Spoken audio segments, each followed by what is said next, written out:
Okay, the chat is not working.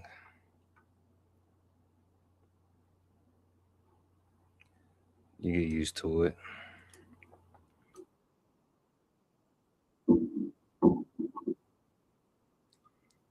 You get used to it. I promise you.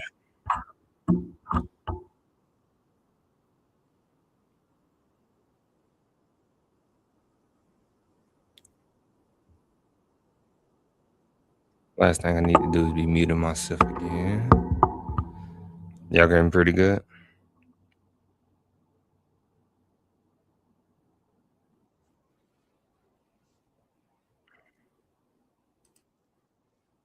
All right, just making sure. So since the live chat don't want to work, I got some backup plans on that. And then let me turn this on.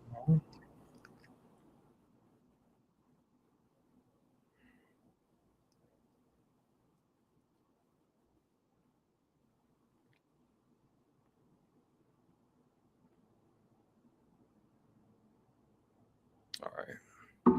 All right. What is good with everybody?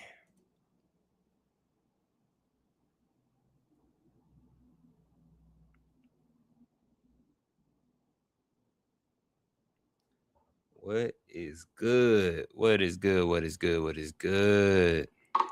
Make sure I'm on the mic pretty good.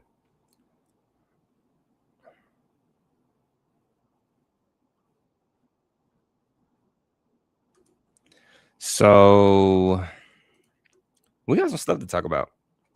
As always, there's always something to talk about, but it's really always something to talk about. And I guess the main thing I always want to start with what happened yesterday. So what happened yesterday was the college football won big last night. Keyword college football, or that phrase. They won big, but students still pay the price. I'm a little hot still recovering. Um, so body temp seemed pretty hotter than usual. And I really want to make sure y'all can hear me though.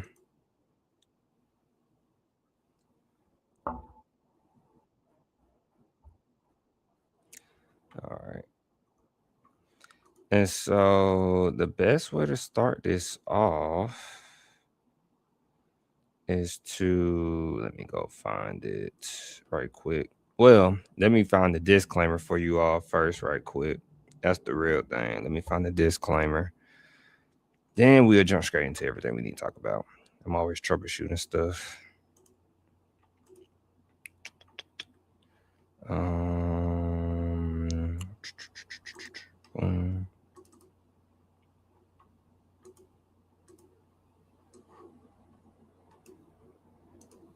so right here, right quick.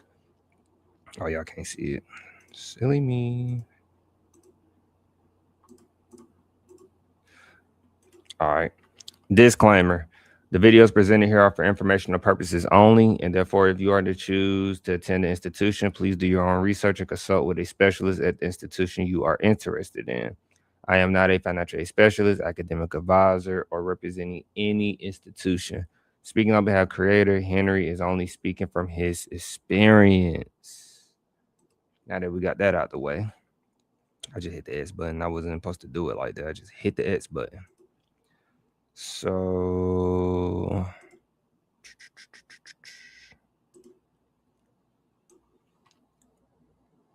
all right.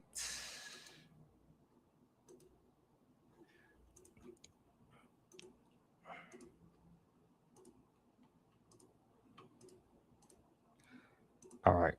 So as we all talked about yesterday a little bit, I can't start the video off and not talk about it. So Miami, why am I trying to say Miami? Miami and Indiana had their college football game yesterday. If y'all wonder why I have in my mouth, I have a ginger. I think it's called ginger. They get free advertisement. Gin is what they call it. I have a gin. All right, quick. Let me remove this real quick to show y'all. I have a gin. Anybody know what gin is? This is what I have. Helps with the nauseousness. So Miami, Indiana college football playoff title game ticket prices soaring. How much would you pay to see what? How much would you pay to see God? Oh wow, they come out hard in the paint. So I found this article. This was written by Ira. I'm just gonna leave it at Ira. Don't want to butcher the name.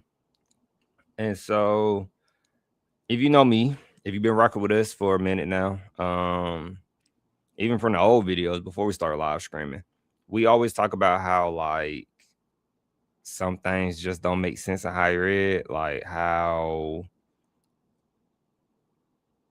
the colleges are making all this money.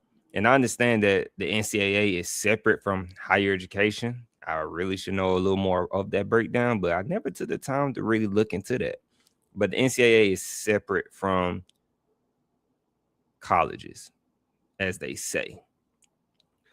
And so, as you see, they said, how much would you pay to see God? I guess they're saying college football is God. I don't know, or football is, at least in this country, at least in America, United States.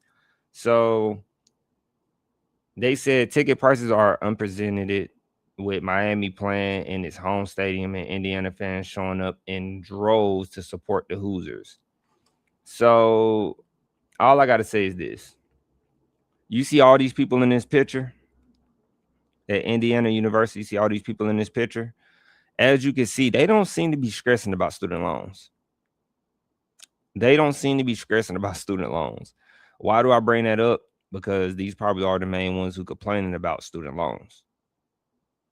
But you are enjoying the football game. That's just me. That's just my reality. I wasn't dodging it. I checked the score when I was in and out of it last night, and the night before when I was in and out of it, I was checking, but and it just gives me a story to talk about, which is what I love. It's always constant higher education on the scene, and I just can't get enough of it. So we're gonna go through the article. So I looked up the ticket prices because I remember when I had drill with the military, they were talking about the ticket prices for the football game. And honestly, I can't be upset because how are you going to make money? I don't know how the money is divided up, but how are you going to continue to pay players if you don't upcharge the prices? I do ultimately think it was a strategic thing with the whole bringing college playoffs into play versus not focusing on as many board games as they did before. Now it's more a college playoff. It gives all the teams a chance to like get their name out there, exposure, right? You probably heard some small schools, and you're like, why this small school is in the college playoff and they got blowed out, for example? It's because it just creates more marketplace for everything, I believe. But to stay on topic.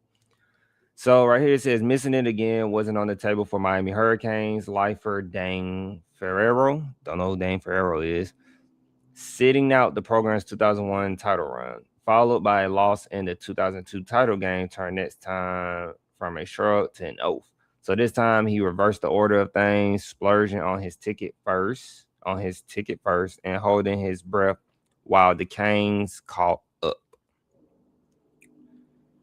So right here it says several hours before Miami's introduction at the Fiesta Bowl national semifinal, Ferrero, if I'm saying that right, I believe it's Ferrero, committed real money to a hypothetical seat, dropping $11.38 into CFP RSVP, a deposit-based reservation system that grants early access with one ubiquitous warning. If your designated team loses the game, you lose the cash. Win, and you claim a seat at face value for a national championship matchup that had not yet materialized against top-seeded Indiana. Then right here goes on to say, not going to the game was not an option. Ferrell said, the second I did it, I was at peace with it, which is cool, right? I always tell people it's people's money. And I had to learn that in life. It's people's money. People can do whatever they want with their money at the end of the day. I just ask that you understand the consequences that come with it. So I guess he's from Atlanta. Ferrell watched his gamble turn golden. Miami started 1-27 escape of Ole Miss meant he was able to secure a title game ticket for 1638, totaling after a 500 face value cost. His commitment looks like a bargain as price tags for Monday's game at Miami's Hard Rock Stadium. Boo boo boo boo, right? So as we get to the good part, my gin. As we get to the good part, it says get-in prices have floated between $3,500 and $4,500. Now, these are college football game prices. These are not NFL. These are not NBA. These are not professionals. I guess could we call college football or college sports now professional technically? Could we now call it that? Just curious. Because the money, I don't know, it seems like the money that these colleges make, or whoever's making the money, I don't know who's making the money, but whoever's making the money, it doesn't seem to be shared, I think, with the college, like instructors, research and development, and many or more, right? I think that's all like literally separated. It should be all separated. Some schools merge it together, some schools separate it, however they distribute their money up. But these are college prices. So they said get-in prices have floated between $3,500 and $4,500.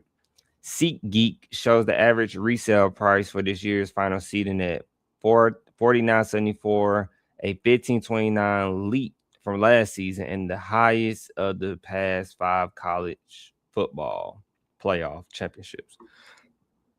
Excuse me. I'm gonna be honest with you, these prices are only gonna keep going up.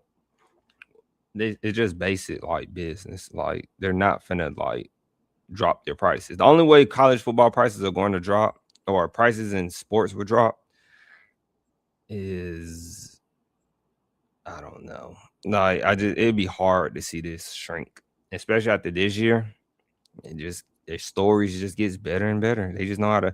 Hey man, one thing I say about America, we can market some, man. I don't know, we can market. Them colleges too, they can market. Which brings me to the next part. So it brings right here. It says the demand has led some fans to a reckoning. How much are they willing to spend? Now I want you to keep in mind. I'm gonna just wait. I'll show you better than I can tell you. It says this year's national championship market is behaving much more like some of the Super Bowls we have tracked, and much more like some of the Super Bowls we have tracked, and less like a typical college football final. Well, technically it's not, because these players are getting paid. Says SeatGeek director of marketing Chris Linden, if I said it right, or Layden. It is a perfect storm of demand. A local team playing at home paired with a massive national fan base traveling in. And then, okay, we get it. So this is the part I like to say. So right here, Scott Pincus. I hope I said that right. Scott Pincus. A 42-year-old cosmetic dentist from Fort Lauderdale, Florida, pulled the trigger at halftime of the Peach Bowl when his Hoosiers, leading Oregon 35-7, with his Hoosiers leading Oregon 35-7, locking in a $3,600 seat in the upper deck end zone. To his friends still hesitating because of money, he had a message. How much would you pay for a ticket to see God? Okay. He said he told them, I find what is happening to Indiana is a miracle. Interesting. So then it says, as of Saturday morning, the average get-in solo ticket across StubHub, SeatGeek, Game Time, and Ticketmaster sat at $39, $38. These prices just are crazy though for a seat. So then you see the cool images right here. I think if I click on this, it's going to take me to their it's going to take me to it. But you see it right here. You see them lit as always. And then later, some of these people are genuinely college fans. I'm gonna be honest with you. Some of these people never went to this school. So let's get that out the way. But 9 times out of 10, if I see a young students looking, doing all this stuff right here like this, I'm like, yeah, these be the main ones complaining about I couldn't afford to go to college, but be the main one enjoying the football games and stuff. I'm just saying, usually. So You got some other stuff that I'm gonna skip past. I want to play a video. I haven't watched the video either, but I do want to play it. You got some more stuff right here. Decked out. So then we got. All right, this is what I want to play. Let's see how this turns out real quick. Let me see. Because let me see something right quick. Because the sound wasn't on. Got it. All right, let me see. Let me see something right quick.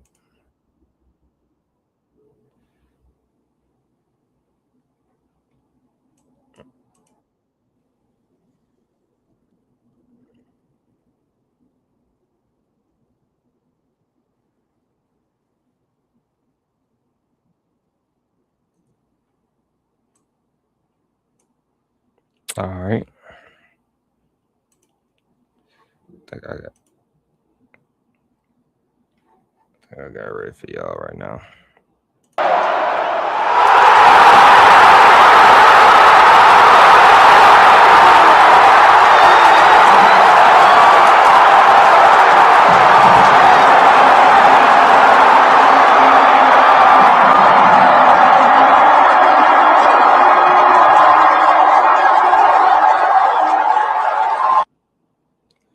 All right, so all I'm gonna say is right there. Everybody in there don't seem to be worried about student loans. Everybody know these folks not worried about student loans. They're not worried, man. They're not worried. If you got time to celebrate this and enjoy this like nothing is going on with student loans, I'm not saying you can't enjoy a football game, but I'm just wondering. We are paying. I said we, and I didn't even pay for a ticket. I would never. Yo, I'm just that type of person. That's crazy. I'm not going to pay $3,900, $3,800, $35, whatever price for no ticket. Like not me. Like probably for some season tickets, probably for the season. But would that count toward the playoffs? That's a good question, right? But they're not worried at all. Should you be worried? If they're not worried, because the whole ordeal is if we can charge $3,900, $4,000, whatever price is for some seats at a college football game, then these, how do I want to put it? Then these, I want to say parents and stuff, but these students, parents, whoever, right? Or not them. I'm thinking of colleges. Then these colleges really can like kind of freeze tuition a little bit based off the money they made, but they're not going to do that because once again, the money is separate from the sports usually. So it just draws in the conclusion that like right here, it says that Sherry Wright, 55, was already en route last week to Miami from Wesley Chapel, Florida, 300 miles north. Sounded so excited over the phone, it could be assumed she had seats waiting to watch her Canes. She didn't. She and her husband had spent the week refreshing SeatGeek, StubHub, and Ticketmaster every 30 minutes, chasing prices and dodging scammers. They set a $5,000 budget for 2 seats and set themselves a Sunday night deadline. Indiana alum Gabe Pink. This is like the first time I seen them mention an alum. Gabe Pincus, an entrepreneur based in Nashville, reloads prices religiously, keeping for resale seats open. He bought 2 Big Ten title game tickets for $800 each. Watched them rise to $4,500 a week out, then fall back to $1,600 by kickoff. He waited until 5 p.m. on the day of Peach Bowl and landed a 6-row ticket for $619. with a fan beside him saying he paid $1,200 a week earlier. Man, they over here sound like they trading in the stock market with the way these prices fluctuating, which is crazy. But all this need to say is, how do the students lose bad? How do the colleges win? And it's just showing you that, like, once again, they're not worried. The students are not worried. Everybody in here is not a student. Some of them are alums. Some of them are students. Some of them are just genuine fans. And some might be convinced to say, like, how does this really affect me? How does it affect me? Like, what are you talking about right now, speaking on behalf? I'm saying that 4 years are quadrupling their profits. And it's nothing against that because we are just media based. This is an interesting, juicy topic, right? That it's the reality nobody really wants to hear. They're making hand over fist money while you are steadily coughing up the student loan burden. And then you enjoy the moment and this lasts forever. And like I said, we are okay with it because we know at the end of the day that some people are going to listen to us, hopefully listen to us and understand that starting at a 2-year bridge into a 4-year is the best route for some people. I think a lot of people in some cases, and that you shouldn't go to schools. Now, Indiana is going to be a school believe it or not.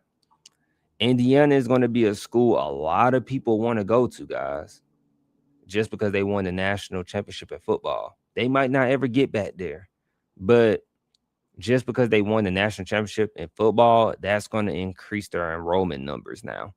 Students going to, it might be like, why do you want to come to our school? It might be, oh, I seen so much advertising. It might be the college football playoffs. It might be anything else. But like I said before, when we did the review, Mark Cuban went to this school, So now they have a very good, affordable business program. It should still be very affordable, very low cost for like one of the best business programs out there. So they're going to see enrollment increases. But can you afford to go there? Remember, it goes back to, like, I won't say our core values, but it goes back to some fundamentals. Why are you going to the school? Are you going to the school for the right reasons? Are you an in-state student or out of state? Are you going to this school because you just heard about it, or it's in-state and it was your best option for a great return on investment?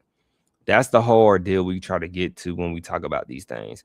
I don't want to go to a school or support a school simply because they're on TV or they're on TV. I never saw the point of that. I think it's a little weird. I think it's a little, yeah.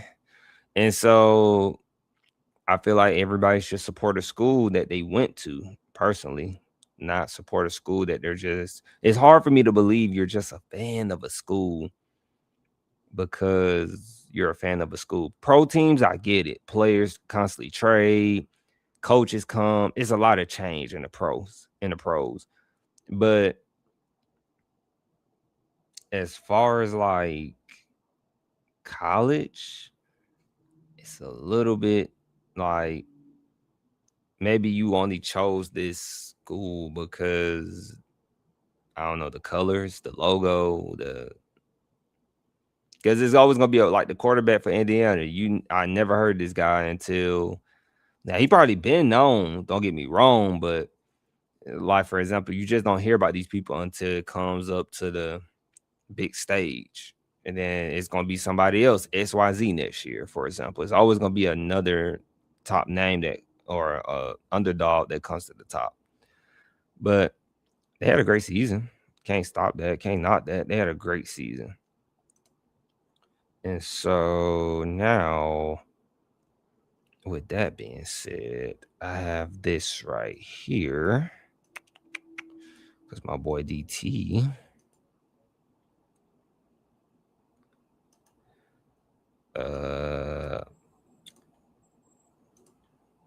Sorry if y'all can hear that. There's people picking up trash in the breezeway. So let me move that back over here. Well, wait, let me see. Don't you love when your computer do funny things, guys? Close that out. All right. So this is on the U.S. Department of Education. U.S. Department of Education. I forgot to say that part. U.S. Secretary of Education Linda McMahon celebrates President Trump's historic first year. So I think it's like a small clip we're going to play on YouTube right quick. I have no idea what it says exactly, what's entailing on this video. But anytime your U.S. Secretary of Education Linda McMahon says something, you might want to pay attention. Even if you don't like them, you should pay attention. I'm a strong believer in that, because there's plenty of leadership. When you come across leadership in life, even if you don't like them necessarily, you still have to listen, because they could get rid of you or make your life hard. So you need to learn how to navigate around them, over them, under them, through them, some way, right? And so I'm gonna read a little bit, actually. Yeah, we can read a little bit. It might entail what this might be about, but the video's right here. I already got it pulled up. I just haven't moved it over. So it says today, U.S. Secretary of Education Linda McMahon released the following statement.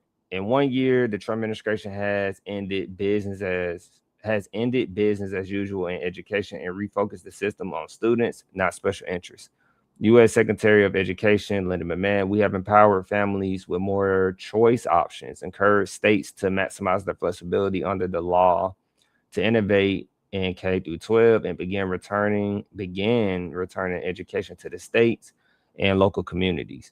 So if you've been following this, they've been really trying to push education back to the states. Do I think it would happen?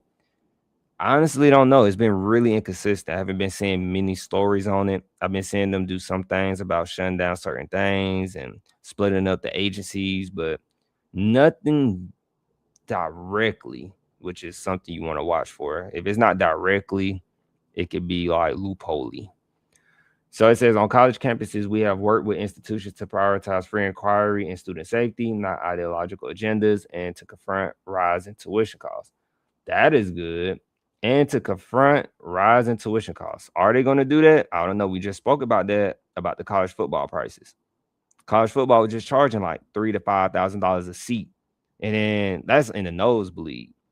But if you wanted to get a college football ticket for the championship game, you want to get, the closer to the field, we already know what those prices had to be. So it says we are aggressively implementing President Trump's Working Families Tax Cuts Act. So all my people out there who know about that, please drop it in the chat if you know anything about the Working Families Tax Cuts Act, which will expand Pell Grant eligibility to affordable, workforce aligned, post-secondary options, and simplify a badly broken student loan repayment system. As we enter year 2, buckle up, because our foot is on the gas. So then, of course, one thing I like about them, they put a video on everything. It makes it a lot more entertaining for me. So let me get that up there for you. I have no idea what this video entails.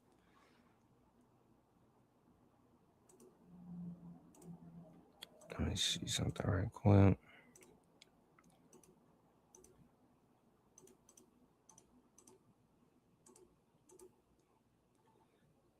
All right. To every parent who dreams for their child and every child who dreams for their future, I am with you, I will fight for you, and I will win for you. They're going to win like never before.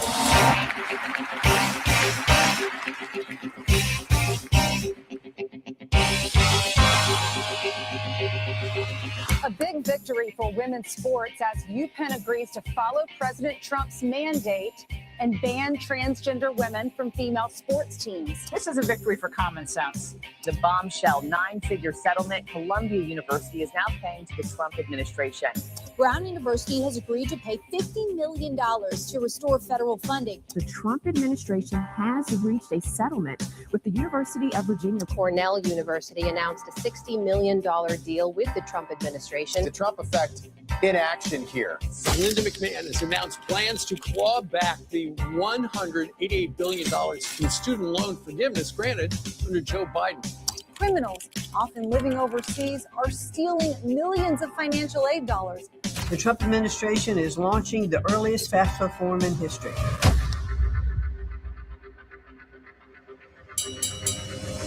Our final mission as a department is to fully empower states to carry the torch of our educational renaissance. We actually now have a president who's going to get it done, and he couldn't have picked anybody better to help him execute that than Secretary Linda McMahon.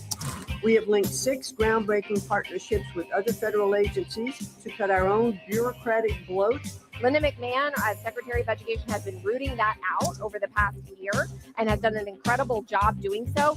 What we've accomplished has really been amazing, but buckle up, because our foot's on the gas.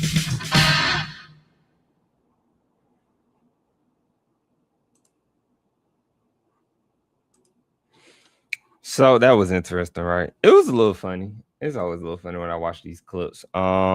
Simply because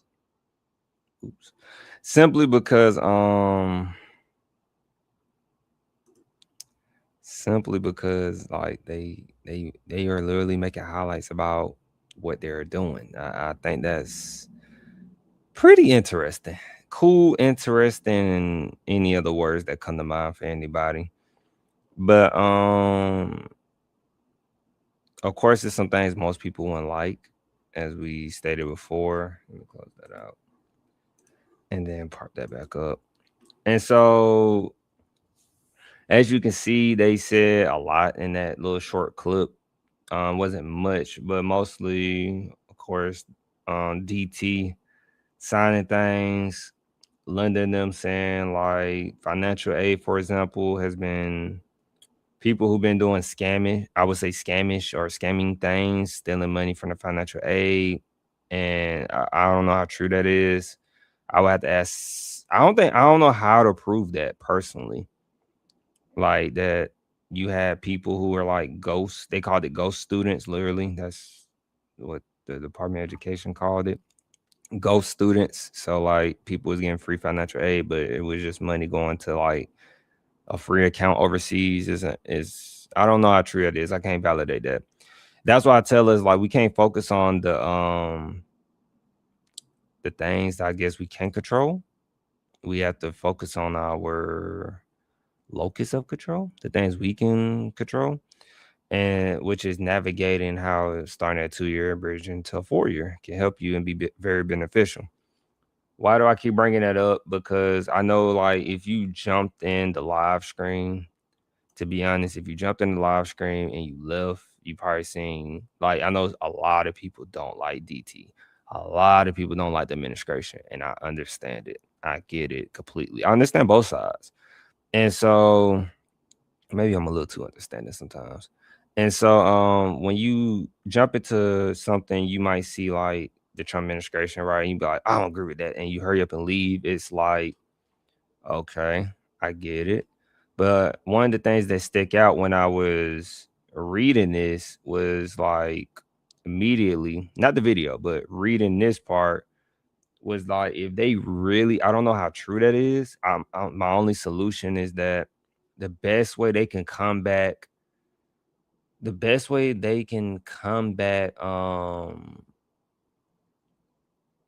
what is it called? Not student loans, but the tuition. The best way they can confront rising tuition costs, to be honest with you, would be my only option is they're gonna have to freeze tuition. Because I just never seen a college go down in price. I haven't seen that personally. Like some schools have already got their prices set for 2026 to 2027 school year, for example. So, and then they said confront. What's the definition of confront? And if I'm being honest,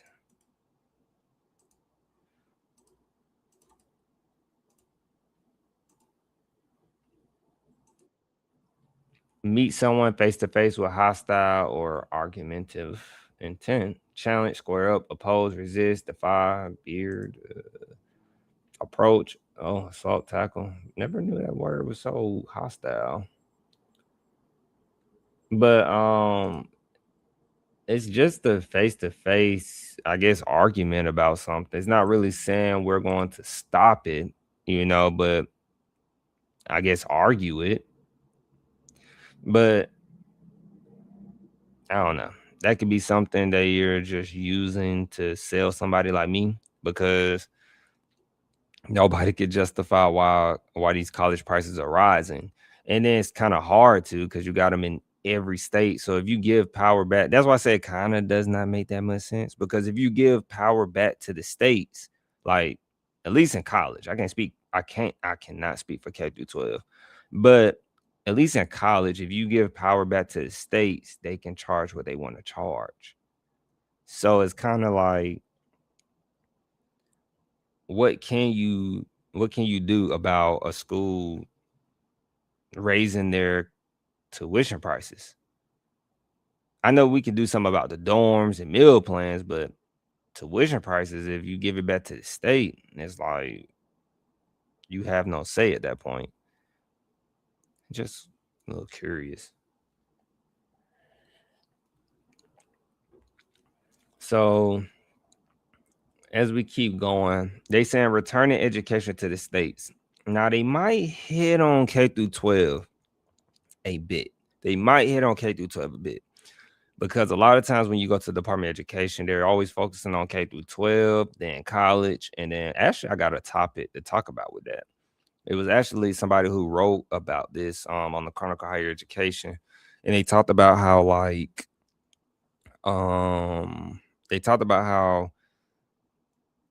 didn't read deep into it. I just glanced. They talked about how some kids are on middle school reading and math levels, but trying to prepare for college level schoolwork. So that's a little interesting. Kind of relates to this. But returning education to the states. Education department took concrete steps to return education to the states and empower parents in their children's child's education by. So they said they partnering with several agencies to break up the federal education bureaucracy and refocus programs and activities to better serve students, including innovative workforce development programs, K-12 programs, and post-secondary programs. So that's what they said. I think this is a link to that. U.S. Department of Education announces 6 new agency partnerships to break up federal bureaucracy. That's what I was talking about right there. You can see my hand. That's what I was talking about. I remember seeing something about that. And then, as you can see, there's a lot of information in there. Maybe one day if somebody calls me out on it, we'll go back through it in detail. So then right here, touring a variety of public, private, charter, magnet, and micro schools in nearly 30 states to empower families and hear from students, teachers, and leaders on best practices in their own communities. So that's probably interesting. Don't know if they're going to actually listen. I guess, sometimes they do that stuff just to say we have listened and heard you, but we have to go with this approach. Awarding $500 million to the charter school programs, the largest investment in the program ever. I heard a theory about charter schools. It was a book. It's not a good thing about charter schools, though. I'll come back to that. But championing, is that championing? Championing the largest federal expansion of education freedom in history, and approving the first in the nation, returning education to the states waiver to Iowa, empowering states and local leaders to have more control over their federal dollars. Yeah, finance.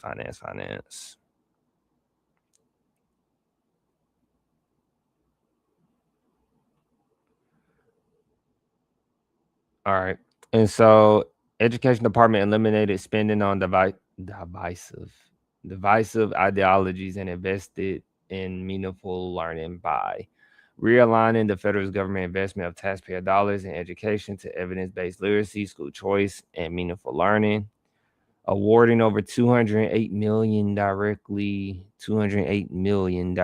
to states and school districts for increasing the number of credentialed psychologists in schools, awarding over $167 million to states and school districts to improve literacy worldwide, or literacy nationwide, funding over $50 million for colleges to build new short-term academic programs, and an additional $50 million for the development of responsible AI curricula. Then they said eliminating over $2 billion in divisive, I feel like I'm saying that word wrong, divisive, and unnecessary spending. So then right here it goes into civil rights. We covered that as well. If you've been rocking with us, of course, Columbia, the University of UPenn, Cornell, University of Virginia, Brown University, Northwestern University, Wagner College. These are all, I believe Wagner is a prestigious institution, but besides Wagner, all these schools are pretty prestigious, guys, like really prestigious, with a lot of money. And so, and that's some FAFSA stuff for my FAFSA person. But a list of all this good stuff, right? A list of things, list of what's going on, scrutinizing, partnering, investigating.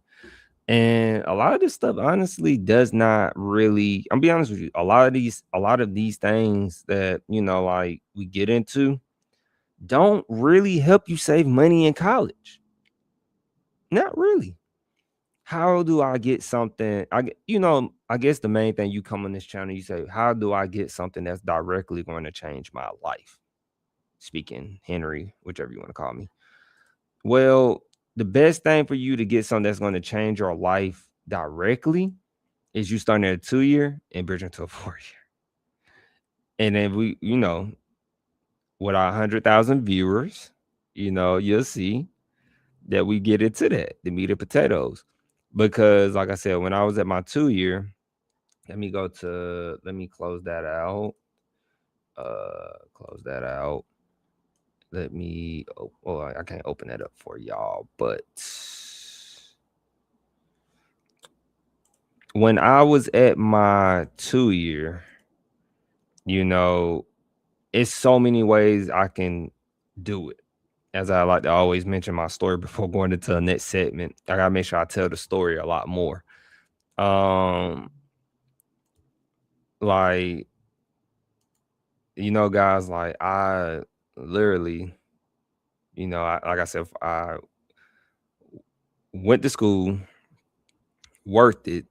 Hold on, I say I went to school, worked in higher education, went to college, because I'm done. I feel like I'm done.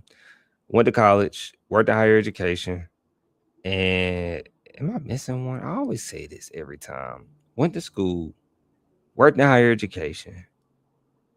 I feel like I'm missing one more, but I worked it and I lived it. And so when you work and live it, it's a different experience for someone who never went to college trying to show you how to save money in college. Because if you are, I can go from any perspective. If you are in high school and you are preparing to enter college, workforce, or whichever route, the main thing I tell students is there is no specific way to do this. There is no specific way to go to college or how to work, or there's no specific way pertaining to college. There's no specific way. If it was a specific way, we all would do it the same way. Now that's what we fall into the trap, because we're doing it the exact same way as back then, and the back then way don't work no more. That's why I'm not a hard analytical person on this channel, because if you can use the old data to minimize error, but it's really a simple process if you keep this recipe to like 3 steps, you know, 7 to 5 steps. Like, just keep the steps really small and simple. What I mean by that is, I'm in high school from that perspective, and I want my dream school. You got to know where your dream school is. You got to know your major and your dream school. Only you know that. And then if you don't know what you want to do, I always tell students, well, you can't go wrong getting a associate's degree in like general studies, interdisciplinary studies, because that can help you work. Like I said, I'm from Georgia. I know working for the state, working for the federal, the government jobs are always good jobs usually, but I'm in Georgia, so I don't know how other states get down. But usually an associate's degree just sets you up. But I'm gonna stay on topic with this real quick. So you need to know you need to know what major you want to do. You need to know your end goal. You need to know your dream school as far as undergrad, because undergrad gonna set you up for graduate school, any type of graduate school. And then you gotta have some fundamentals in your life. You know, you gotta have some fundamentals in your life. So wherever your dream school is, you need to see, does your dream school have an articulation agreement or a pathway agreement with who? Your 2-year. Why is that so important? Because more universities now are partnering together partnerships, which we're going to talk about in the next article. A lot of 4 years are starting to partner with 2-year colleges. Why? Because going to college does not only help with you, but it helps the workforce that people need to understand. And it was something we was going to kind of talk about head on. That's one thing about the beauty of education. Everything plays into a part together. That's why you need everyone to work together to create an ecosystem. That's why I said we're nonpartisan. That's why I'm surprised that education is not independent, kind of like the SEC or the Fed, you know, like with stock market, how they got independency, or they trying to mess that up. But how it has independency. I feel like education should have independency, because when you have independency, you can actually, at least in education, we can move forward with things. Like, I'm a strong believer, if a school wants to be conservative, they can be conservative. If a school wants to be liberal, they can be liberal.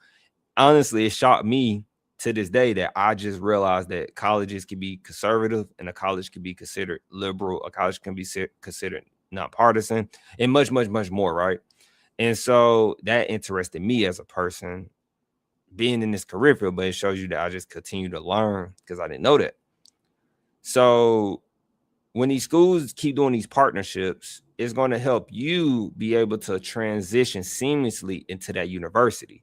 Now, you might not see that as being important, but it's very important, highly important, because I think every school, guys, I want to say the D word, but dang near every school has a partnership or an articulation agreement to bridge students over, because they understand that some students need to take 2 years at a community college. Grades, focus, grades, focus, money. It can be a multitude of reasons. And I always want people to keep in mind that your reason for starting at a 2-year might not be my reason. My reason was I had terrible SAT scores, ACT scores, money. And then honestly, I just needed I need to really freshen up on my skills and reading, math, and everything, because I really just was not prepped for college work at a university level. And honestly, it was harder at my 2-year than my university. Now, everybody might have a different experience, but I think anybody can tell you like the 2-year is harder. At the 2 years harder because smaller class, instructor can focus on your papers and actually read your papers, versus a university where you have a lot more students and usually professors are grading many more papers and running many more classes, for example. So yeah, 2-year was a lot more harder. But you want to make sure you know your end goal. You want to know your college. You want to know your dream college. You want to get to this. How you get to your dream school without forking over so much money. But I'm always a strong believer. This is where my methods come in, where you should not go to school out of state. You should not go to college out of state unless it comes with some benefits and perks. Like, oh, we're willing to accept out-of-state students. And then they might say, we're only accepting 100 out-of-state students, for example. Then you should apply to the school and be like, hopefully you can become one of those students. It has to be it's kind of like a bargain deal, a sale, because schools do that. Some schools want a specific certain amount of students to come from out of state. I don't know why, they have their reasons, but some schools do. Some schools want to get what's the other one I'm looking for? some schools are looking for more transfer students. And, because they hear that, data, more transfer students are more likely to get their bachelor's, right? And so it's like it could be little things that just helps bolster enrollment. But knowing your dream school, then that leads to you going to that 2-year. Then people might say, oh, why are you at this 2-year college? Because this 2-year has an articulation agreement with this 4-year. So then if people looking at you like, huh? Because a lot of people don't know about it to this day. It's kind of hard to get this out there and push it out there when you're, when you could be entertained so easily nowadays. And I understand that. Like, I get it. Who wants to sit here and listen to a guy talk about saving me money in college while making money in college? And I could be watching SpongeBob, or listening to music or playing my game. I get it. I promise you I get it. But it's just something that we should consider. So I'm always like, you should get your associate's degrees. No specific way to do it, but when you get your associate's degree, that sets you up to get a job. Then when you get your job, right, with that associate's degree, you're gonna be making more money than the average person. I really should know that stat. When you get your associate's degree, you'll be making more than the average person who has no degree.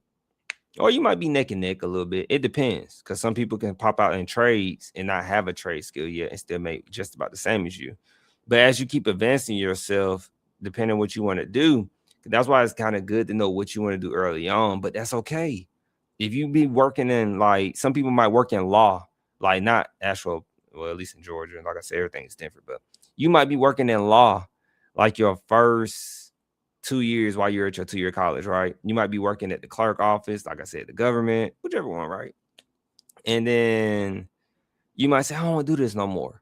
I want to pivot into something else like medical, right?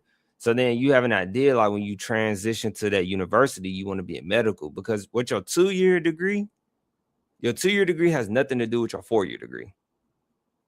Let me say this. When I was at my 2-year, I did welding. And then I did a CMS course. Then I started doing my actual like degree level, associate degree level classes. When I transferred to my university, they used my welding classes. Now that's because my school was under articulation agreement with Valdosta State University. So I didn't want to, like, for one, I wasn't trying to go to no school outside of the articulation agreement pathways. So I picked my school solely on who was in this articulation agreement. So they use my welding classes as electives. So when I got to my university, I didn't have to take PE, swimming, aerobics. I didn't take all that crap for no reason. So I took welding classes that I actually could have used these welding classes and got a welding job, because we had jobs lined up in welding. I just didn't want to do it because I was like, it was dirty in there. Welders work, man. Like, they get paid, but they work. It was nice that the school actually took us on a tour. Like the welding instructors, they took us on a tour what it's like. And then you start wondering, you start questioning, why did your welding instructor leave the welding job to become a welding instructor? And you start wondering. So something I always thought about just a little bit. So that's why it's always good, guys. I always like to bring that back before we jump to the next segment. Like, know your dream school. Make sure you got articulation agreement, 2-year to 4-year. I always have to stress that a lot. So real quick, as I get the article up for you guys, let me get it. Where's the briefing? So right now it shows that where does college access movement go now? So if you're wondering, it says the toolkit isn't empty. Free tuition, emergency funds, transfer pathways, and targeted financial aid can all help under-resourced students attend selective colleges. But this once but this once loud movement seems to lack a rallying cry as the Trump administration redefines merit. The Supreme Court's ban on race-conscious admissions gets applied in ever broader ways, and admission tests come back into, I think that's void. Can higher education regain public trust if students conclude they don't have a fair shot at attending their top choices? So I'm going to start with the first article, which is free tuition. Let me see. I have that up. So this is Fox 43. And then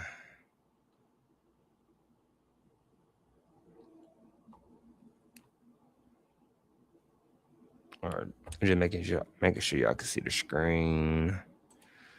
So this one right here, this is, once again, this is where does college access movement go now? So that's what this is right here. And then they mentioned free tuition, emergency funds, transfer pathways, what I just spoke on before about. And then they said targeted financial aid. So right here, make sure y'all can see the screen. They're saying sticker shock drives PA colleges to offer free tuition. I don't know what PA. I think Pennsylvania. I don't want to get that wrong, so I'm gonna just say PA. So it says right here, Dickinson and Franklin, and Marshall colleges are rolling out programs for low and middle income families, making costs clear before students apply. Excuse me. And so I'm gonna play this clip right quick. But you see right here, shock drives PA. So let's see what they're saying.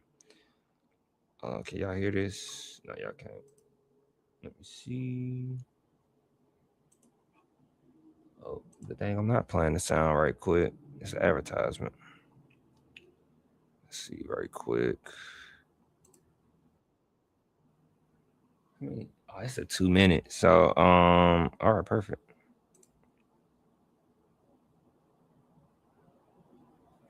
Y'all can't even hear nothing because I didn't unmute it. Actually.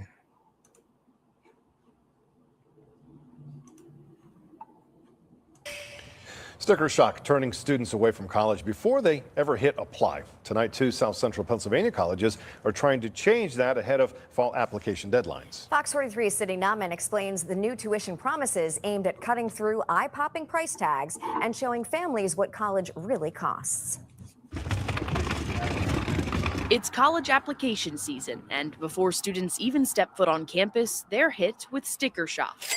$90,000 a year for private colleges like Dickinson or Franklin and Marshall. Here's the twist most families miss. Seth Allen with Dickinson College says most students never pay that price. What colleges say they cost, we call it the sticker price, is often what everyone thinks they would have to pay. The average person coming to Dickinson doesn't pay that because they qualify for need-based financial aid. The problem, families don't know that until after they apply. So to simplify the math for families, both colleges are rewriting the equation and offering free tuition to low and middle income families. Leslie Davidson with Franklin and Marshall College adds, by eliminating cost concerns, colleges are responding to 2 realities reshaping higher education. One is recognition that there are fewer students applying to college, and 2 is a growing understanding of how confusing college pricing can be and a desire to cut through the noise. And the noise is real. College enrollment is down 15% since 2010,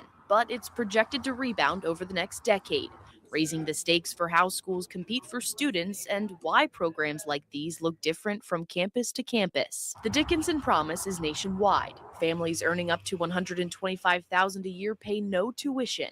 At Franklin and Marshall, the Commonwealth commitment is specifically for Pennsylvania students and offers free tuition to families earning $75,000 or less, while capping costs for households earning up to $150,000 to be equal with Penn State's in-state tuition. We wanted to call out the fact that F&M can be just as affordable so that students can make a decision based on what's the right fit for them. Both programs only cover tuition, not room and board. However, both schools say additional scholarships and aid are available for those costs. The clock is ticking. Applications for both colleges are due Thursday, promising the class of 2026 a clear answer to the cost of college before they apply. Sydney Nauman, Fox 43 News.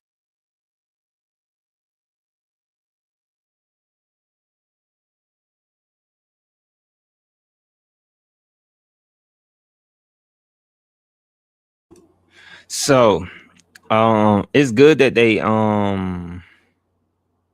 mentioned that and said that, actually. So I never heard of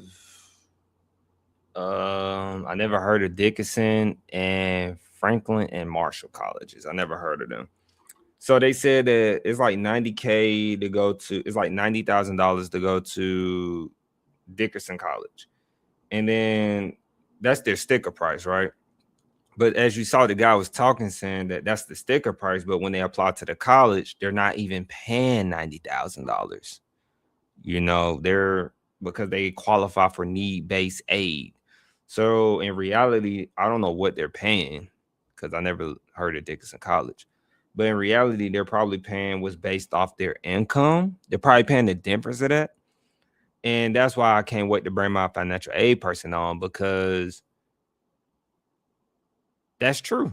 You know, like you don't pay like a lot of that chunk, like they say it's $90,000 for the year. So you divide $90,000 by 2. What's $90,000 divided by 2? They're probably laughing at me.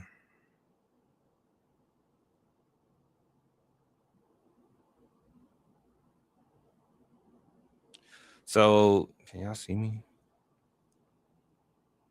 So $90,000 divided by 2 is $45,000 a year. So I'm trying to figure out now. All right, so I'm paying $45,000 for a semester. So what is the main driver that's driving this to be $45,000 a semester? Because if the tuition is already like, I'm assuming the tuition got to be, not even exaggerating, it got to be like $10,000 to $20,000 for one semester of tuition.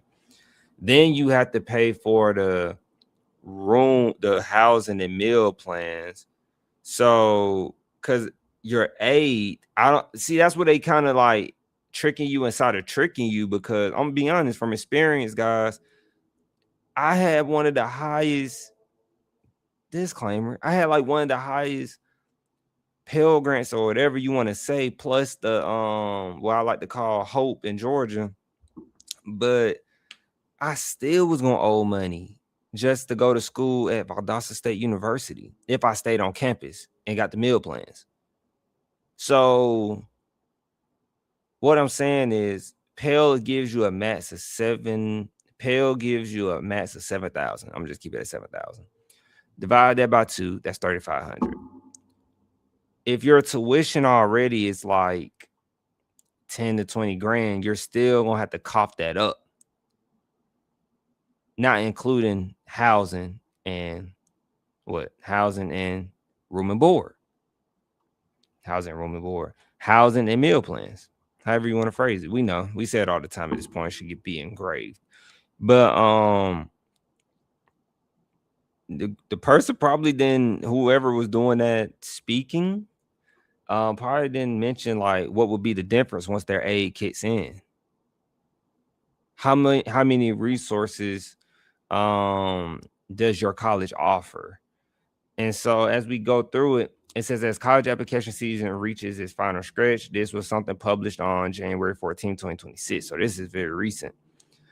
2 Pennsylvania colleges are rolling out new tuition guarantees aimed at tackling what they say is one of the biggest barriers keeping students from applying at all, sticker shock.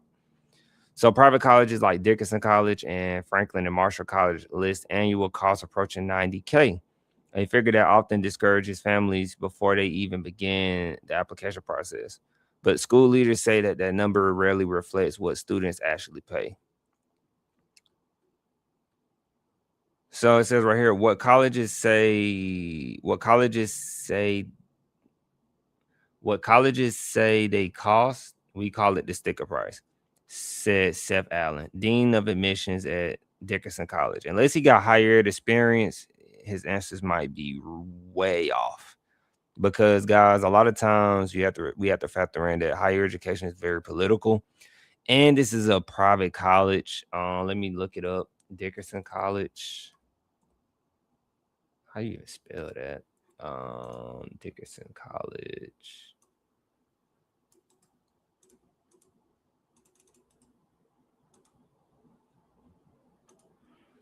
It's a liberal arts college too. Dickinson College is a private liberal arts college. So you have to factor in that they got their own rules. But private colleges have been struggling a lot. But let's keep going. So that is often what everyone thinks they would pay or would have to pay. The average person coming to Dickinson does not pay. The average person coming to Dickinson does not pay that because they qualify for need-based financial aid. The problem, college leaders say, is that families usually don't learn that until after they apply, meaning some schools are ruled out before students even consider them. To counter that, both Dickinson and Franklin and Marshall have launched new programs designed to make costs clear up front by offering free tuition to low and middle income families. So I don't understand if the prices, see, this is why I don't understand stuff. This is what confused me as a kid growing up and learning things from people like teachers and stuff. They say that to counter that, Dickinson and Franklin and Marshall, these are separate colleges, by the way, have launched new programs designed to make costs clear up front by offering free tuition to low and middle income families. But they said families don't even apply to the school. They say the average person does not pay anything usually. So if they don't pay anything usually, so you're saying you're going to advertise or give free tuition just because people don't apply to your institution? I don't know. Sounds confusing to me as well. That's why I'm trying to put one and one together. It says at Dickinson College, the Dickinson Promise applies nationwide. Families earning up to $125,000 a year, wow, pay no tuition. Okay. The program builds on the college previous no loan initiative for families earning $75,000 or less. Allen said the expansion was made possible after a recent successful fundraising campaign that brought in millions more than expected. See, you had to fundraise to make that happen. Right? Now, going back to our earlier story, when the college football game just raised, Lord knows how much money they just raised, but you don't get free tuition at neither one of those schools. So they said we felt confident we could extend the program to middle income families. Now, middle income families always get the worst end of things. Like I said, if you middle anything, you just got it hard, which is not good. So he added that middle income families are often overlooked for financial aid. They are. Really, what this is designed to do is to minimize the financial stress once students graduate and knowing they can go right into a job and earn money in order to pay back their student loan. The college goal was to raise $75 million, with donations reaching $78 million at the end of the campaign, which is outstanding, with additional donations throughout the year. Franklin and Marshall College Commonwealth Commitment takes a Pennsylvania-focused approach. The program offers free tuition education. The program offers free tuition education to in-state students from households earning $75,000 or less.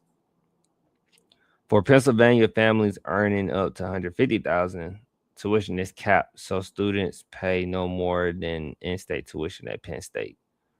Is that literally the Penn State? I didn't know that. That's interesting. So why they say Franklin and Marshall? Oh, they didn't drift it off and said Penn State. I hope they ain't talking about like Penn State, because it's a college called Penn State, and I hope they're not talking about the Penn State and trying to say, yeah, I know. We wanted to call out the fact that F&M can be just as affordable, said Leslie Davison, Vice President for Enrollment Management at Franklin and Marshall. That enables students to make a decision based on what is the right fit for them, taking the cost out of the equation. So both colleges say the timing of these programs reflects broader shifts in higher education. According to the data from the National Center for Education Statistics, somewhere we always get our information from as well, undergraduate enrollment has declined 15% since 2010, with nearly half of that drop occurring during the COVID-19 pandemic. While enrollment is projected to rebound over the next decade, schools say competition for students remains intense. And it is. It's very intense. This is why you might see, some people might say, ain't he contradicting himself? This is why you might see, this is at times why you might see your college, putting a lot of money into the football program, basketball program, tennis program. Any advertisement they can get to make you figure out, what's the orange and blue school with the gator on it, mommy? What school is who is that? That's the Florida Gators, for example. Now a kid has been exposed to that, and now a kid might say, I want to be a Florida Gator ever since I saw this tennis match with the colors on it, but schools are constantly trying to put ways in to get students, because more students, more research. I don't care what nobody says. If your school is highly respected on academics, it's going to lead to a great sports program, because wealthy families love when their kids get a great quality education. Going back to what we talked about billionaires. If I go look up most billionaires, not majority, but most billionaires, I think most and majority about the same, but if I go look up majority billionaires, their kids go to college. Their kids go to college. And just not even billionaires, millionaires. Let me clarify that. Multimillionaires, millionaires, of course, billionaires. Their kids going to college. Why? Because college shifts your mind in a way that I honestly cannot put it into simple terms yet. But it's going to help you think differently. As I like to say, move differently, how to go through life differently, and understand the world better. That's what I took from college, mixed in with military experience. It helps you out so much, guys, that I think we shouldn't take it for granted how much it really shifts your mind. So then right here, they talk about emergency funds as well. Let me see what this is by. Let me see.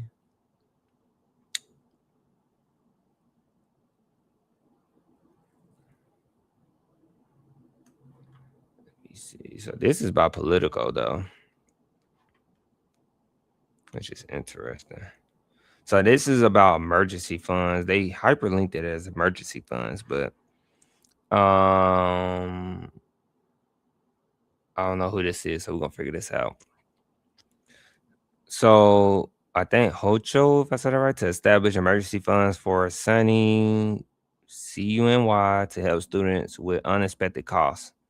So this was written January 13th, 2026, by Medina. The measure is part of the state's efforts to support non-traditional students like student parents and adult learners. So let's see. Governor Kathy Hochul. She's the governor. Right quick. Let me see. She is the governor of New York. Okay. Interesting. Learn something every day. Did not know who the governor of New York. You didn't know who the governor of New York was? No, I'm in Georgia. I know my governor.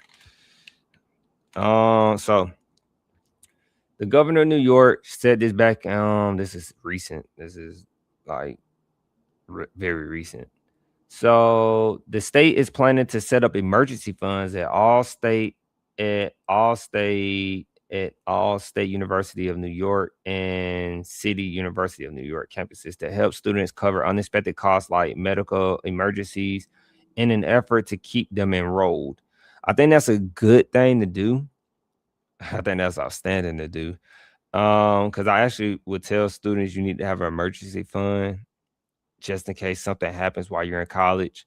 And it could be a little, like, your car. Like me, I spent a lot of money on my project car, man. That's my project baby car.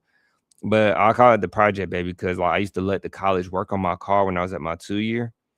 And so when I used to let the school work on my car, it was a lot cheaper, but it came out of my emergency fund. So then every time I got paid, I had to pay my emergency fund back. But the governor, Kathy in New York, is saying like, look, I'm willing to give the University of New York and City University of New York campuses to help students cover unexpected costs like medical emergencies in effort to keep them enrolled. That's a legit thing. I don't know how much, but we're finna see. So, oh man, we gotta get subscribed to it to get more of it. Always the good articles you need to have. It's a pro article. And I'm telling you, the more information you want, the more you got to cough up. The more you got to cough up every time. So I don't know how much, but it says right here a $260 billion budget proposal includes no new taxes. No, we ain't talking about that. So we'll come back. Let's go to the next one. So that's about emergency funds in New York. Now this one's gonna be fun. So this one is a higher education article, how to boost community college transfers. Most of the students aim to get a bachelor's degree. Few earn one. So I have heard this stigma so much. This article was wrote back in, this is by Tatiana Vasco,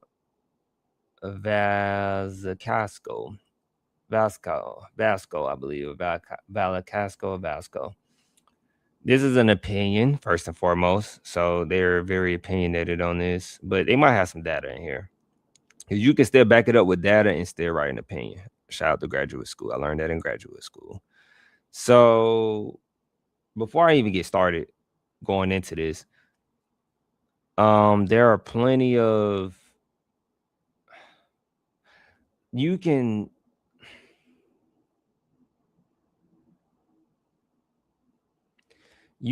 go to a 2-year and not get your bachelor's, but I'll leave it to the rest.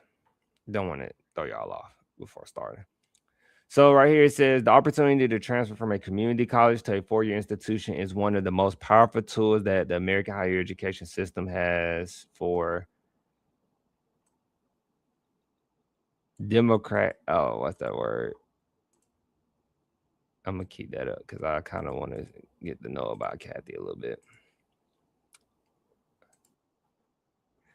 Democratizing. So that the education system has for democratizing bachelor's degree attainment and enable students who would otherwise stop at a 2-year associate degree to continue their education journey in the bachelor's programs that are personally fulfilling and increase their chances of finding a job that pays a living wage.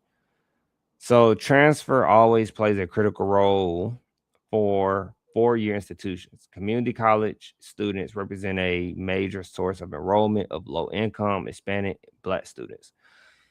Okay. Y'all know how I feel about this when I see this.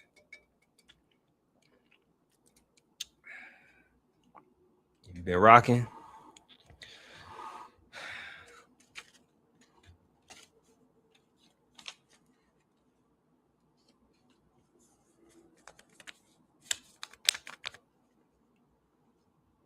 So if you've been rocking with us, I don't like that.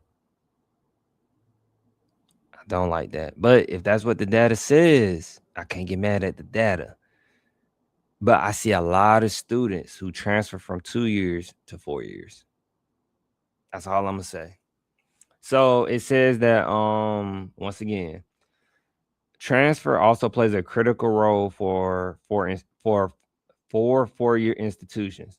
Community college students represent a major source of enrollment of low income, Hispanic, and Black students, which is critical in light of last year's Supreme Court ruling that struck down the use of race in college admissions. Community college transfers are more likely to persist into a second year at a 4-year college and to graduate within 4 years than those who start fresh at a college or transfer from another 4-year institution. Stumbling. I'm gonna read that one more time. So community college transfers are more likely to persist into the second year at a 4-year college and to graduate within 4 years than those who start fresh at a college or transfer from another 4-year institution. I couldn't have said it no better. Because I think it's the milestones in it, to be honest with you. When I graduated from my 2-year, it was a milestone. Like it was a milestone. Simple as that. Then when I bridged to my university, it was like I just got 2 years. That's it, or less than that. It took me a year and a half. But some students, how can I put it? If you start at a university your freshman year, you have 3 years or 4 more years until you complete it. That's a long time for you to stay focused for most students. That's a long time to stay focused and actually graduate from their university. So a lot of them rather like they need a change. They feel like they've been in that same school too long. It's kind of like investing. Some people feel like they need to sell their stock and go to another company, even though that one stock has been working. They just need to change it. It just change. Some people can just sit there at that one school and graduate and be like, yeah, I did all my 4 years, 5 years at this school, and I'm gone. So they said that, but they represent a major source of enrollment of low-income Hispanic and Black students. Personally, I don't know. I feel hit a little bit, I guess, because I am a Black student. I fit into 2 of those categories: low-income Black students. But everybody starts at a 2-year and bridge to a 4-year. It's all about how you look at the data. Did they quote that? They didn't quote that. Like I said, it's opinionated. But something we definitely can look into. The data is out there. It's gonna be on one of those iPads, the clearinghouse. It's gonna be on one of them. But I don't know how it has anything to do with the Trump administration, the race in college admissions, because when you're, at least for me, now unless my school could have rejected me, I've been hearing that a lot, that it does not guarantee you a transfer. But when you do a transfer pathway, I thought at least that the school that you're transferring to under that articulation agreement would accept you, or a transfer pathway would accept you because you're under the pathway. That's literally the whole point of them shaking hands on the deal last time I checked, because I got in seamlessly. Like, I'm just saying. Now I'm gonna leave it there because I'm just gonna leave it there. But I thought, at least. So community college transfers are more likely to persist. Did I read that already? Yeah, we did read that. So right here it says this makes community college transfers a key group to foster diversity on college campuses and among degree completers. So it says, but while 80% of community college students aspire to transfer, only a third do so. That's what I was trying to get to.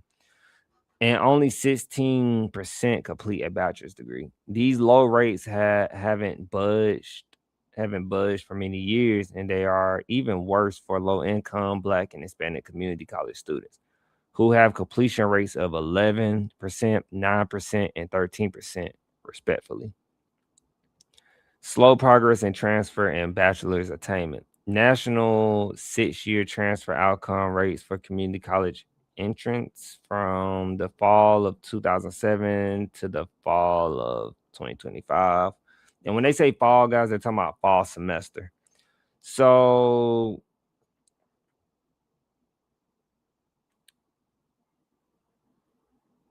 nah, I need to see what they mean by transfer rate, transfer out.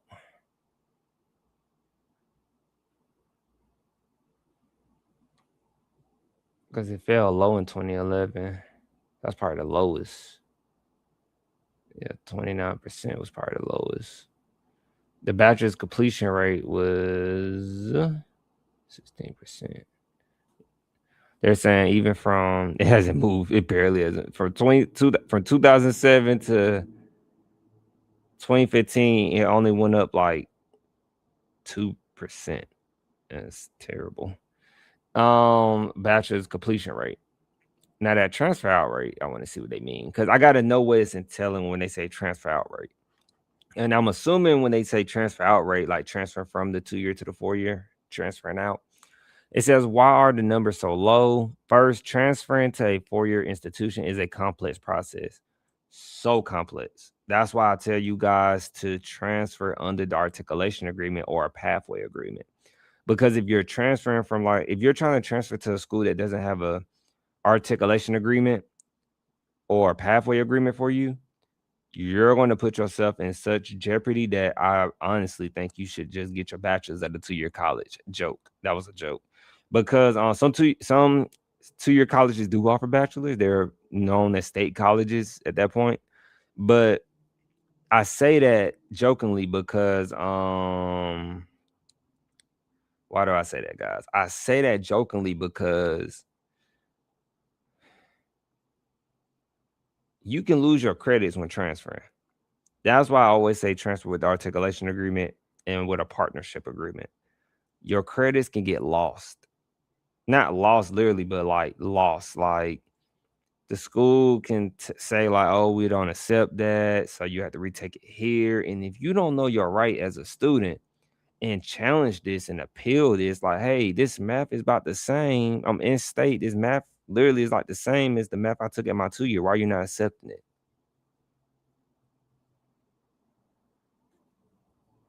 I know it sounds crazy, right? But it happens all the time. And it says, and colleges don't provide adequate advising. That's why I chose to do advising. I felt that's direct impact. And colleges don't provide adequate advising and support that is transfer specific. They also lack well-structured and clear transfer pathways, leaving students on their own to figure out what 4-year institutions they can transfer to and what is the appropriate coursework that will best lead to a bachelor's degree.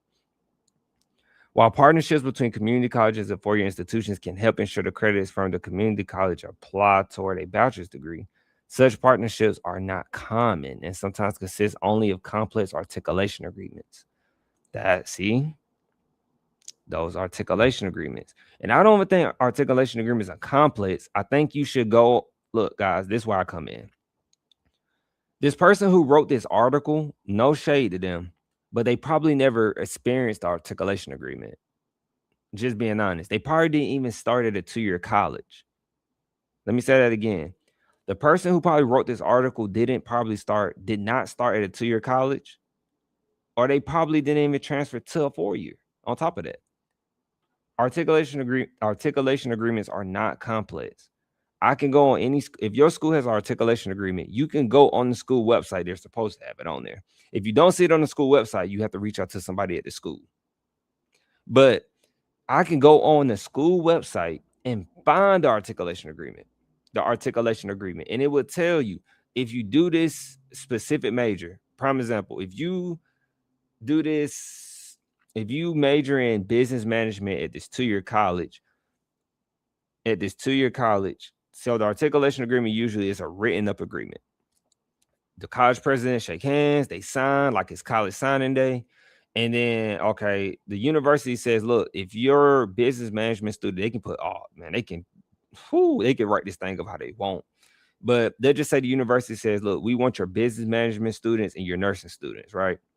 So anybody who does ASN at a 2-year, business management at a 2-year, they can bridge over seamlessly to that university, usually, depending on how the articulation agreement is rolled up. That's why you have to go look at the document.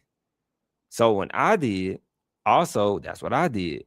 I looked up the document and seen like what's going to transfer over. Like I had a couple of options of what major I can transfer over and do, but you have to look at the articulation agreement document. It's all public record. It's literally going to be on the school website. Like I said, if it's not on the school website, call the school. And then if it's not on the school website, it's going to be on a agency website or something like credits or somewhere where all these fancy tools we use, like the College Navigator, College Scorecard. It's going to be somewhere probably with the Department of Education and all that good jazz. But as we keep going, it says consists only of complex articulation agreements that are hard for students to understand. As a result, students are left alone to navigate a sea of information in creating their own path toward the bachelor's degree they want to complete.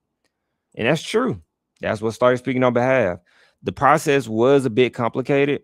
And that's why I always say, guys, you need to find you a financial aid. You need to have you a financial aid person in your corner.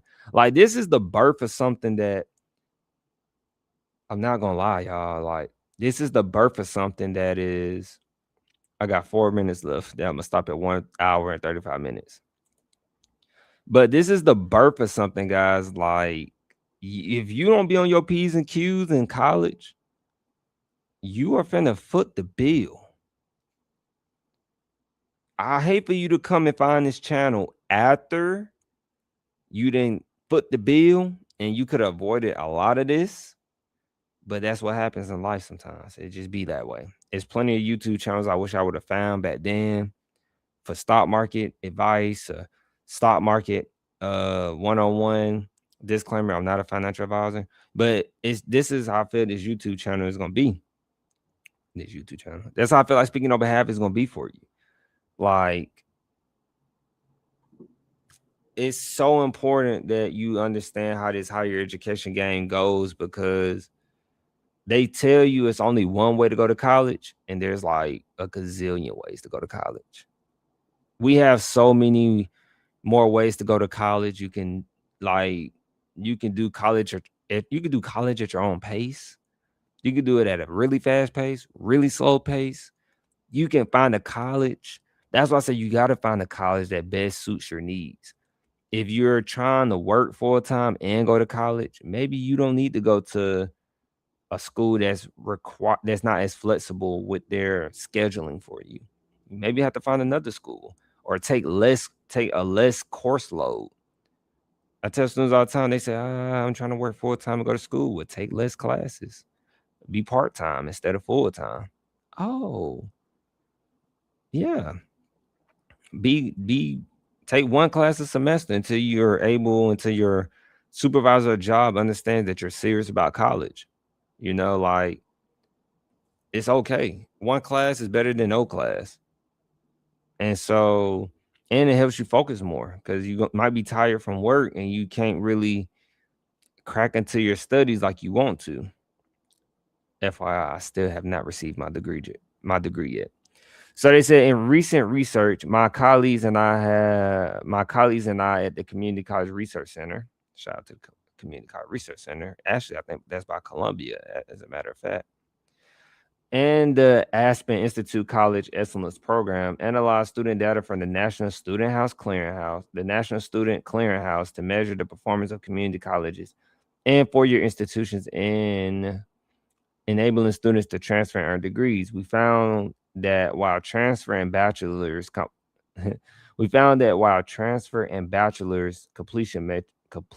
metrics are low across the nation, a wide variation in incomes and outcomes suggests that positive and equitable practices are occurring in some areas and at some colleges.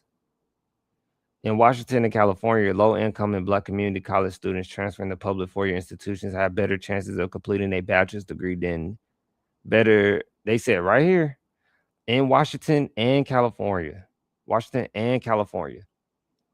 low-income and Black community college students transferring to public four-year institutions have better chances of completing a bachelor's degree than in most other states. More than 65% complete a bachelor's degree within 4 years after transferring. So right there, that should let you know something. That should let you know something. Where is it?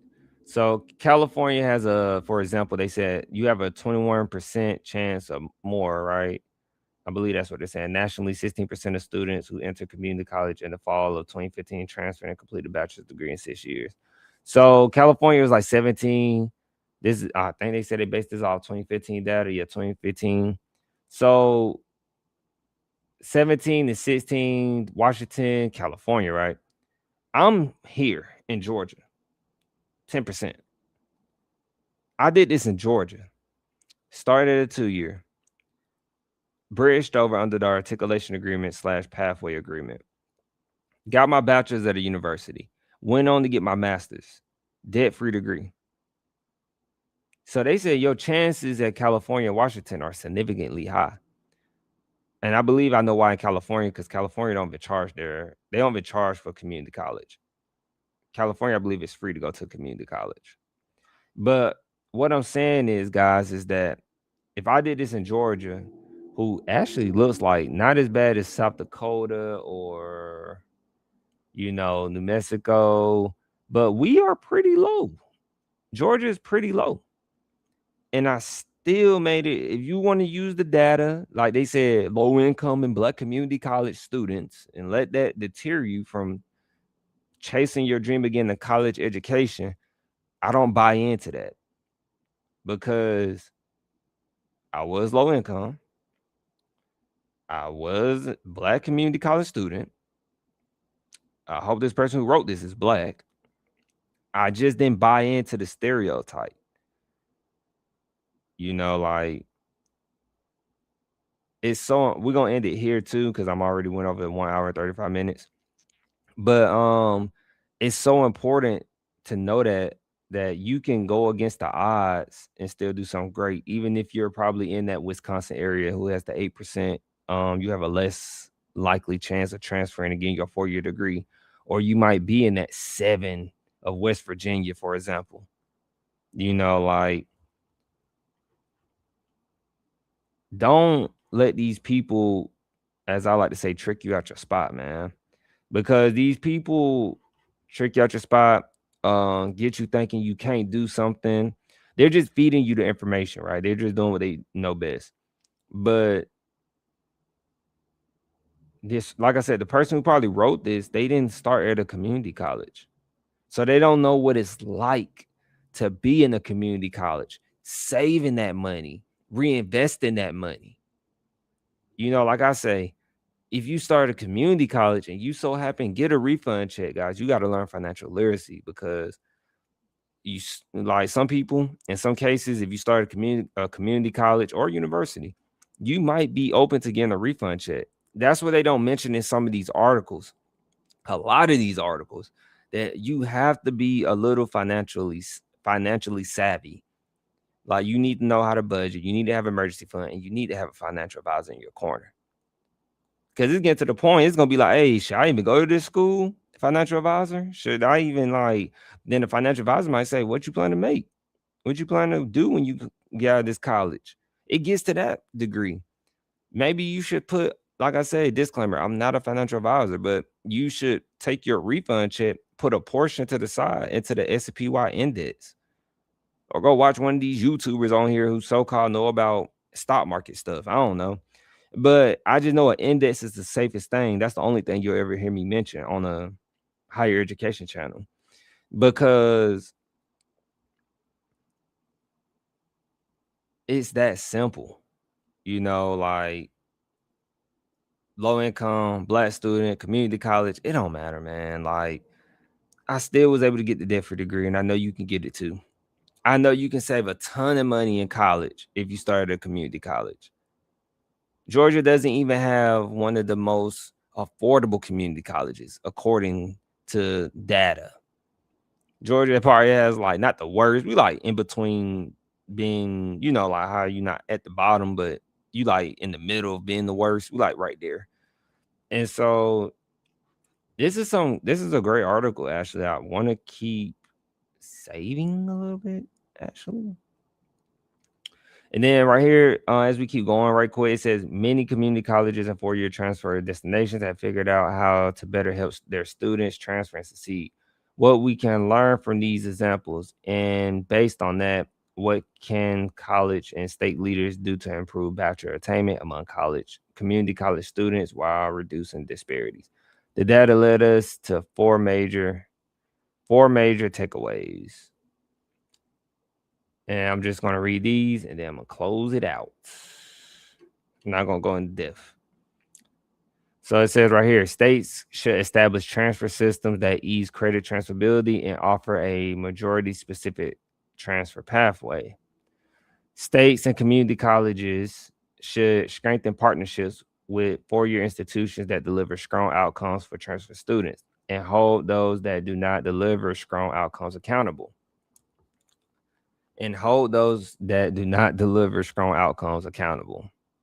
I like that.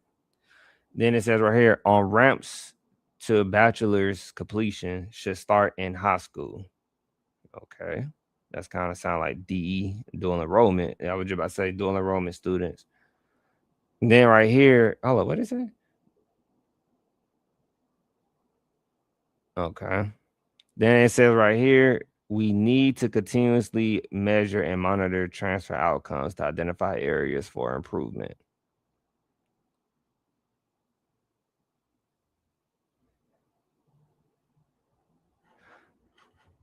And so I'm gonna leave it there, for you to think about. If you can't get this article, it's opinion. It might be free, it might not be. But yeah, it's very possible for you to attain a debt-free degree. I definitely want you to strive for one.